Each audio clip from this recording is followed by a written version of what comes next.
This Human Capital podcast is brought to you by GoalSpan, a performance management app that helps you set goals, get real-time feedback, run reviews, and align your workforce around what's most important. With GoalSpan, you can integrate with all your favorite HR and payroll apps. To learn more, go to goalspan.com. Hello, listeners. This is Jeff Hunt. As I take a short break from the show, I'm sharing a favorite episode from our recent archives. In my interview with Matthew Bidwell, we talked about his article, Motivation Up, Attrition Down. When you think about the motivation of your employees, how engaged would you say they are right now? How often do you hear employees talk about feeling fulfilled, not just busy? In today's tight labor market, employee engagement and motivation are more critical than ever. If you're a leader, how are you ensuring that your teams not only stay, but that they thrive? In my interview with Matthew, he shares his insights on 4 essential factors driving satisfaction: learning opportunities, relationships, low stress, and competitive benefits. But as he noted, the real magic happens when leaders go beyond metrics and cultivate trust, growth, and a positive work culture. So much of what he shares in my interview is a timely reminder that when employees feel valued and understood, they're more likely to stay and to contribute meaningfully to the achievement of your vision. Here's the episode, and I hope you enjoy. Welcome, listeners. This is Jeff Hunt, back from a podcast sabbatical with a lot of excitement, not only about today's guest, but also about the amazing lineup we have coming. Today, we're going to talk about the correlation of motivation and employee attrition. When employee motivation goes up, attrition goes down. Ultimately, another way of referring to this is employee engagement. I believe attracting and retaining the right talent can be the difference between achieving your vision or not. And to put it differently, the success of your business, the satisfaction of your customers, and even the reputation of your company all hinge on the commitment and connection of your workforce. The question is, how do you foster this engagement in a landscape where competition for talent is fierce and the stakes have never been higher? Today, I have a special guest joining me on the show to discuss all of this. Professor Matthew Bidwell from the Wharton School of Business at UPenn is a distinguished expert in career and employment patterns and received his PhD from the MIT Sloan School. His research explores causes and effects of short-term, market-oriented employment, and he's been featured in top publications like the New York Times. Matthew has received the Scholarly Achievement Award from the Academy of Management and is a multi-recipient of the Wharton Teaching Excellence Award. He's currently faculty director of the Wharton People Analytics Initiative. Welcome, Matthew. Thank you, Jeff. Very nice to be here. Thanks so much for coming on the show. This is a kind of a fascinating topic that might feel a little ambiguous to some listeners. So I'm hoping that we can provide some clarity around this today. Sure. So I originally came across your article, which was titled Motivation Up, Attrition Down. And it really caught my attention for a couple of reasons. One is because it's relatively brief. It's brief and it's also very pragmatic. And I was reflecting on how leaders are so busy today. They don't have time and they don't make time often to read more scholarly or theoretical articles. And the fact that this was pragmatic and sort of actionable was refreshing. You mean when you hear the word professor, brief and pragmatic are not the two words that kind of leap into your mind? It's not what you usually expect from us. No, that's probably fair. Probably particularly for me. So that comes from a series, I think, Nano Tools for Leaders. It's called that we put out at Wharton. So we have a great staff that really try and take what we're doing, I think both our research and also just what we're teaching in the classroom, and boil it down as much as possible to get the concentrated essence of, look, seriously, here's what you need to learn. So this actually, we taught a course for leaders, a 1-week course in the fall last year around, it's called something like Leading Tomorrow's Workforce, around these issues about how we manage people. And so this came out of that, somebody saying, okay, let's just take this let's just boil it down, kind of the key things we want people to know. So these nano tools for leaders, is this new sort of concept that you're employing in all sorts of different topics? Is that correct? So they'll be able to. Yeah, so there are a bunch of these. I'm not sure where exactly you find it on our website. I should spend more time looking on there. But yes, there are a bunch of these exactly. Like you say, you could launch into the latest issue of the Academy of Management Journal. I don't personally recommend it. It's kind of, well, I have no idea what these people are talking about and why it's taken them 40 pages to say it. The idea is that this gives you kind of just the distill that this is the key point. That's great.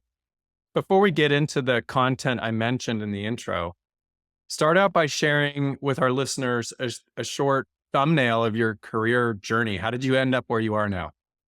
Yeah, I bounced around. So I started off my career. So you might have figured out I started in the UK. I spent a couple of years actually working in what people like to call the real world. Although arguably, I was a consultant. So I spent a couple of years at McKinsey. That was enough to persuade me that working is hard and maybe studying other people working might be easier. So I went off to MIT and did a PhD there. And I studied topics around managing people, particularly actually there. I was very interested in issues around outsourcing, contract workers, those sorts of things, how organizations manage those. Following that, I did a 4-year stint in Singapore. I went and taught at INSEAD. I don't know if any of your listeners spend time in Singapore. I loved Singapore. I thought it was a fabulous place. My wife was less enthusiastic. And so we ended up back in the US and been at Wharton for over 15 years now, which makes me feel very old. But it's been a great place to be. I believe it. What a remarkable reputation. So it must be wonderful being part of that. We get great resources. We get wonderful students. We're very privileged. Mm-hmm. Was there anyone that really inspired you along your career journey, both in the quote, real world, unquote, and also in academia? Whenever people talk about that being the real world, I'm like, well, if this is a dream, then how come I don't look like George Clooney? It doesn't feel quite fantasy-like enough for me. But anyway, Many people, I mean, my academic advisors and, different people inspire you in different ways. I think there were some of the people I worked with way back at McKinsey. You get to see who are the people you want to be like. And I think the ones who are a little more cerebral, enjoyed playing with ideas, were just those I gravitated towards. I think that pushed me towards doing a PhD, and my PhD, the advisors I hope to emulate are those who were kind of really focused on making a difference in the world, making it a better place, and treating everybody with kind of kindness and respect. So one advisor in particular was just kind of extraordinary when it came to that. Some of my current colleagues, Peter Capelli, has done a lot on HR topics, and kind of I really respect his ability to take kind of some of this very complicated academic stuff and make it useful for people. Mm-hmm.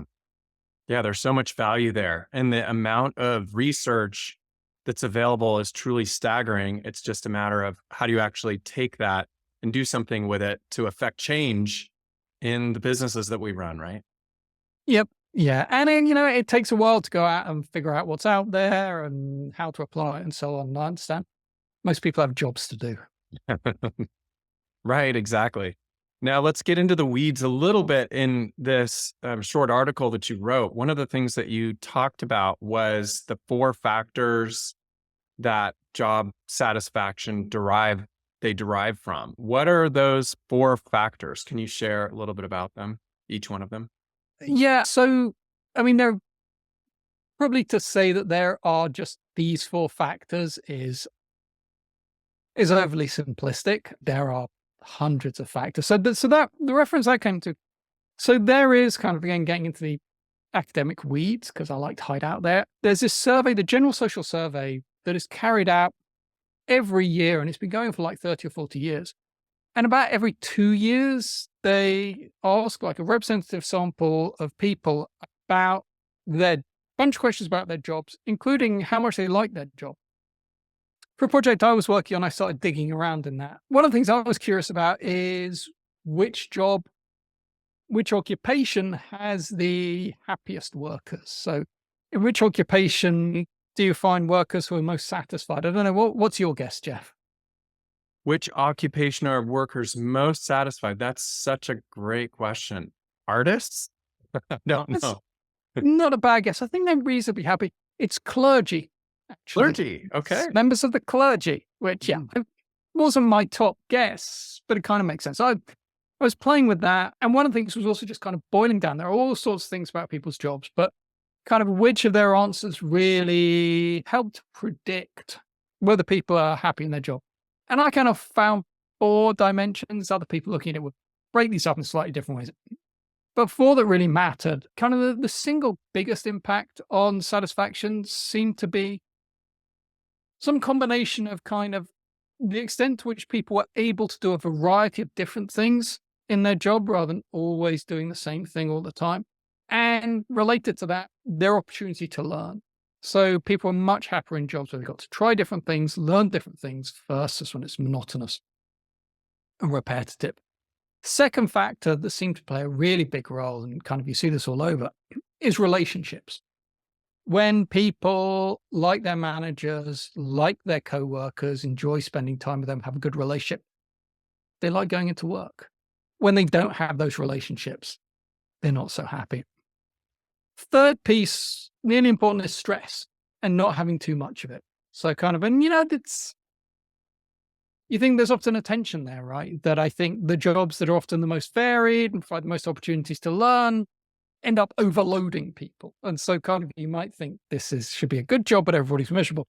So finding that balance between I get to try lots of things and do lots of things, but not too stressed, not under too much time pressure, all of those sorts of things. Those are probably the biggest 3. The fourth one, extrinsic benefits. Money does matter. Job security matters. Having good kind of benefits, it matters. They're not the main drivers. So kind of if you want to know who's happiest in their job, don't start by asking about their pay. But they do matter. Interesting. So when you look at these 4, it feels like from a leadership standpoint, the executive team could be looking at these 4 from a very strategic standpoint, correct? So for instance, they would need to measure and understand how they are doing in each of these core areas, and then set forth some key initiatives to improve, especially where they may be underperforming, correct?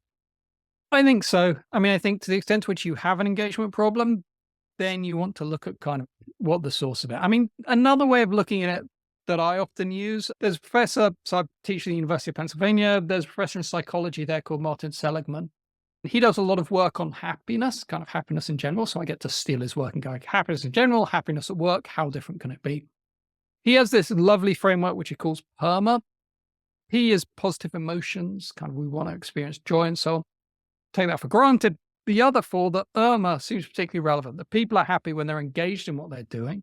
Mm-hmm. So they're doing work that they're able to lose themselves in, that occupies their attention, that kind of pulls them in. So we want to be engaged.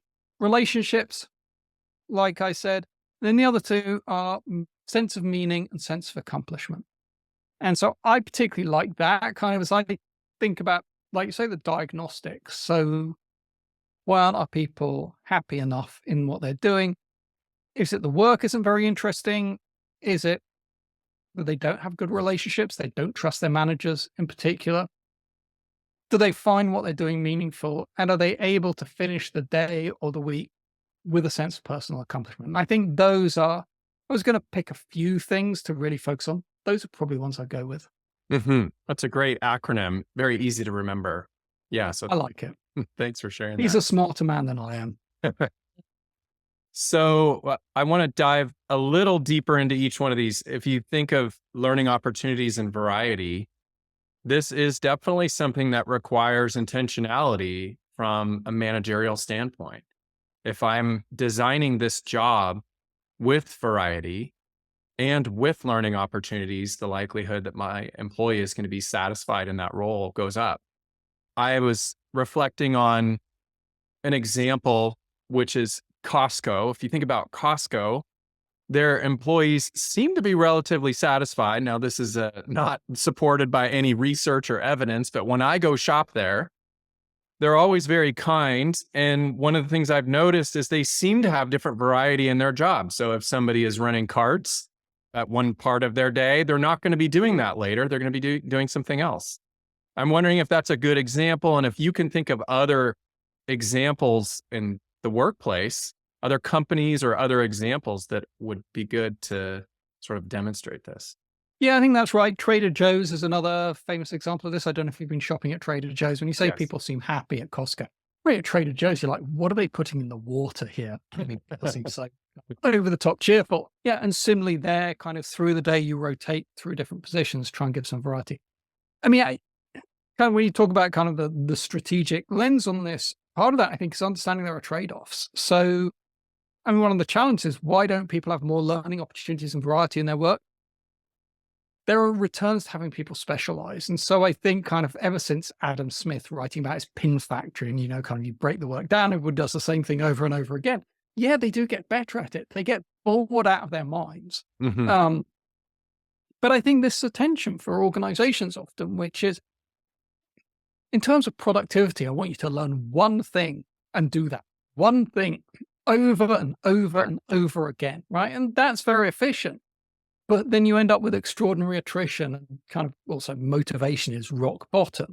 As you're trading that off versus kind of more variety, people are probably not going to be quite as good at all of the things they're doing, but they may enjoy it more and they may stay. And so I think that is the trade-off that the organizations need to wrestle with. I think we kind of in my area of the academy, we tend to have a sense that the world has been run by engineers for too long. Right. And so it's easy, or probably MBAs, frankly, some run by people with spreadsheets. Right. So it's very easy with that mentality to kind of try and kind of optimize by having everybody specialized to an incredible degree. And so I think it is taking that alternative lens and saying, if you want people actually to be engaged by what they're doing, we need to treat them as human beings rather than the machines becomes really important. Very well said. So the next one that you mentioned was relationships with managers and coworkers. And from a leadership standpoint, once again, there are certain things that you could probably do, expectations that you can create for people that are managing others to try to enhance those relationships. And then there's some things that are out of your control, how coworkers maybe engage with each other, how frequently, and what sort of types of conversations they're having. My take is that the relationship between the employee and the manager can be improved if the manager takes a genuine human interest in the employee, not just about what's going on in their work life, but also what's happening in their personal life. And I'm wondering if you have any reflections on that. I think even beyond that, just do they take an interest in them as a human being? It was interesting. Google, about 10 years ago, did this. I don't know if you've heard of this Project Oxygen. They did this project to try and understand, do managers matter? And if they do, what are some of the things that the most effective managers are doing? And so they came up with this list of kind of 8 behaviors of highly effective managers.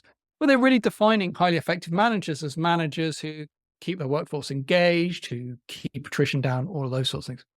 Yeah, I say that because what I found interesting, when you looked at that list of 8 behaviors, 3 of them were really different versions of my manager cares about me. My manager is a good listener. My manager is a good coach. My manager helps me with my career development. I used to do, when I was teaching our MBA students, I would do a survey at the beginning of the semester and I would ask, like, what's the thing that a manager has done for you in the past that you found the most motivating thing that they did? You get, to be honest, and we can kind of come to this later, the single most common answer was they gave me more responsibility. They gave me ownership of a task and it really motivated me.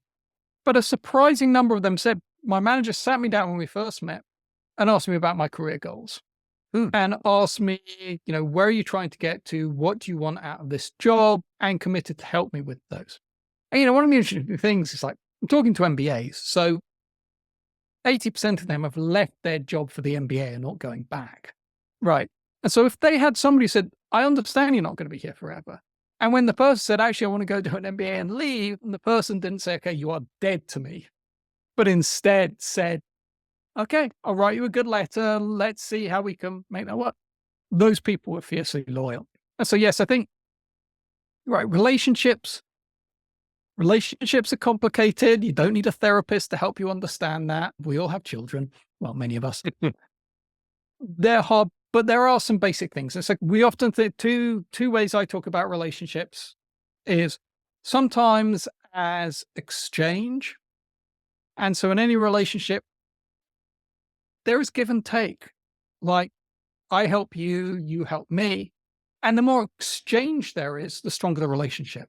And so, like you say, the more that the manager is providing in terms of emotional support, in terms of caring about you, in terms of supporting your career development and so on, the more you're going to invest in the relationship as well. The other way I sometimes talk about them is contracts. It's kind of another kind of nice lens, which is to the extent to which we have that exchange, creates those expectations about here's what I expect you to do and here's what I will do in return. Sometimes we describe them as psychological contracts. We do know that when those contracts are broken, when, I have expectations of my manager and they don't follow up with them, it can be tremendously damaging.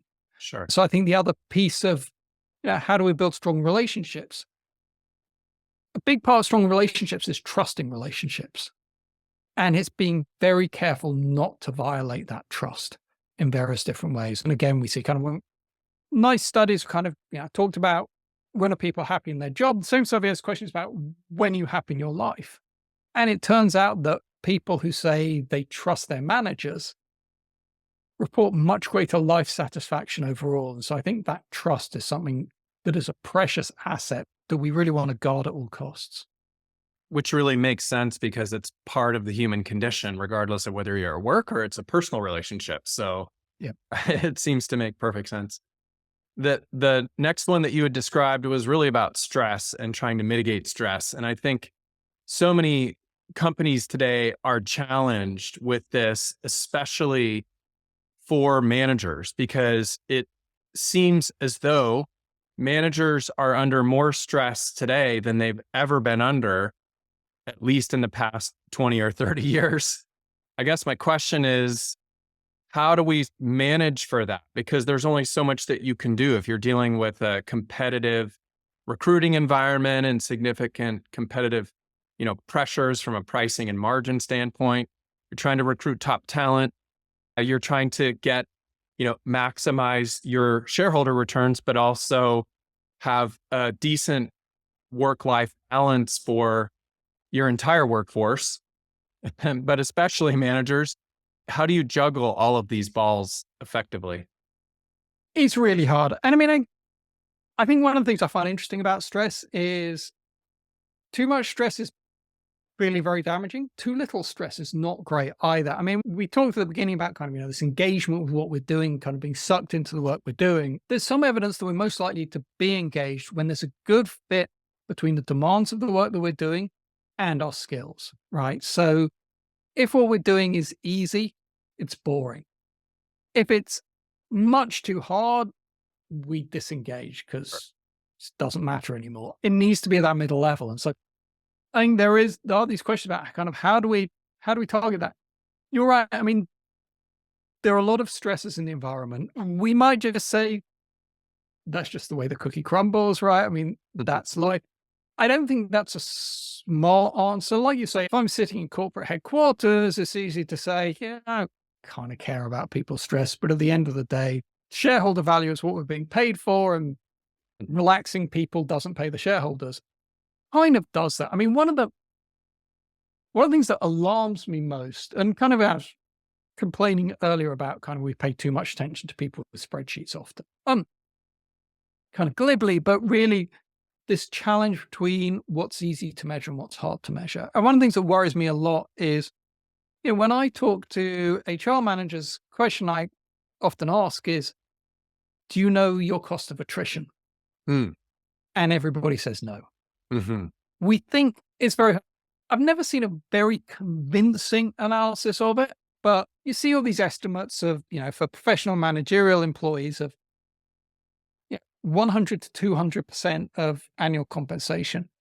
And frankly, I think that those estimates are plausible, right? That when you think partly about the cost of recruiting, but particularly the cost of getting somebody up to speed and kind of a lost productivity when you lose people, then attrition is hugely expensive. Why am I going off on this tangent about it? Because that's the cost of not dealing with stress, right? That you worry if we reduce the stress that people are under, it's going to cost us money. We're going to be doing less. We're going to be bringing in less revenue. That's true. The challenge is often that's quite easy to measure. The piece that's hard to measure is if we do that and our attrition goes down, what's the impact on our bottom line? And that is substantial. And so I think, over the last few years, we talk about burnout more than stress. Kind of similar thing. We often think about that. Again, this balance between what are the demands on people and what are resources that they have to address that. And so, a lot of the research on burnout suggests if you want to reduce burnout, you want to think about both sides. So on the one hand, there is this, maybe we should ask less of people. Like, let's think of the 20% of their tasks that are least value added and just say we're going to stop doing those. But then there's the resources side. And so kind of make sure people have emotional support, make sure people have the training and skills that enables them to be more effective at work. And also giving people more autonomy, giving them more freedom to decide what needs to be done, when does it need to be done, those sorts of things. So I think that those are a lot of the levers that we can pull to try and bring that stress down a little. Sure.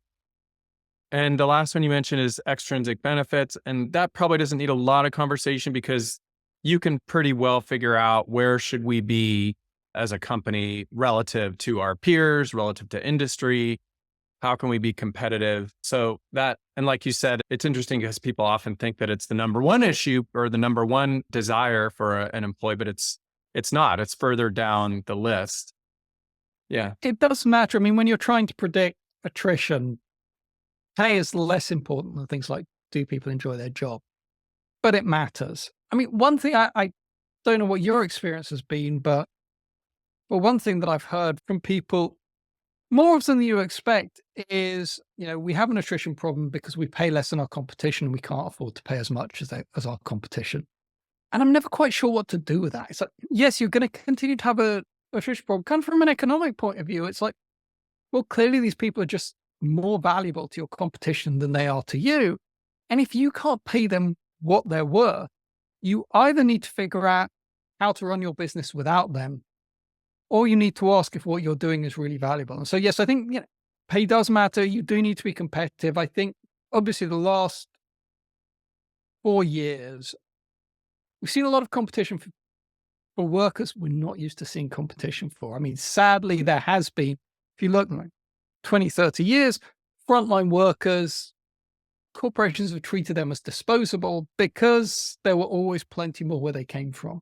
And over the last 4 years, there have not been plenty more where they came from. And so I think particularly there have been a bunch of employers that got used to this is a very cheap resource and are really struggling to figure out what do we do when they're no longer a cheap resource? And you've got to figure out ways to do your work differently. And so I'm somewhat unsympathetic.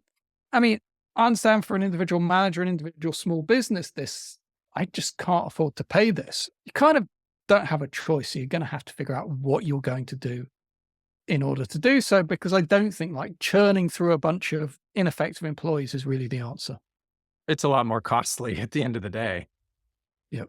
Yeah, no question. I love that you brought up that example, Matthew, because oftentimes it's easy to stop the conversation at the point where you say, well, we can't afford to pay our people that much as our competitors. It's easy to stop the conversation there when the reality is there are so many factors that you can look at within the organization. If you zoom out, what are the ways that you can increase your margins as a result and have more profitability to pay people better? What are the ways that we can increase productivity internally? Let's look at other ways that we can enhance revenue streams that are profitable rather than just stopping the conversation right there. And that's going to benefit the company's long-term vision anyway. Yeah, put another way, I think when the price of gas goes up, you figure out ways to adjust.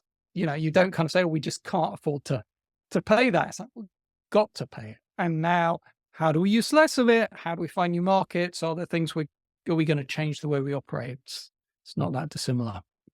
Exactly. So we're going to shift into some lightning round questions. Are you ready for that? Ooh. They're very simple, and most of them are kind of personal. So the first one is, what are you most grateful for? I live a very privileged existence. It's being a professor at a business school is a surprisingly good gig. What's the most difficult leadership lesson you've learned over your career? You mean the most painful? They're usually the same. I'm still working on my upwards management. Who is one person you would interview if you could, living or not? Oh, wow. Kind of very cliched. I'd be fascinated to chat to Einstein. Just how did he think of those things? I would find very interesting. That would be fascinating. Do you have a top book recommendation for our listeners?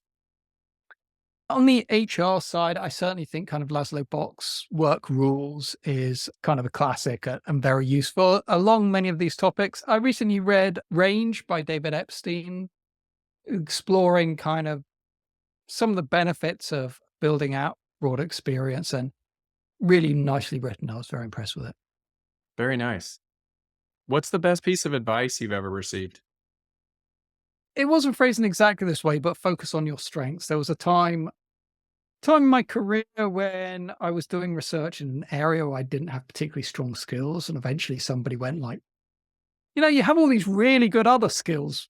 Why are you not spending more time using them? And it was one of those, oh yeah, moments. Such a good reminder, isn't it? It's easy to sort of stay down that pathway and those grooves get deep. But if we just zoom out, sometimes the change makes sense. So, yeah. Well, if you think about our conversation today and you had to summarize it, what would be a few of the main takeaways to leave our listeners with? I think it is very easy to focus on productivity and efficiency, and we want to be productive and efficient, and very easy to focus on costs. Those are all important things, but having a workforce that wants to show up every day and do good work is ultimately going to be a huge driver of those. And I think we don't think enough about how the ways that we try and drive productivity and efficiency often end up undermining our ability to reach those goals because of the effect on engagement. Great conversation. Thanks for coming on the show today. Thank you very much for inviting me. It was a pleasure. Thanks for listening to Human Capital. If you like this show, please tell your friends and also take the time to go rate and review us. Human Capital is a production of Goalspan, your integrated source for performance management. Now go out and be the inspiration to other humans, and thank you for being human, kind.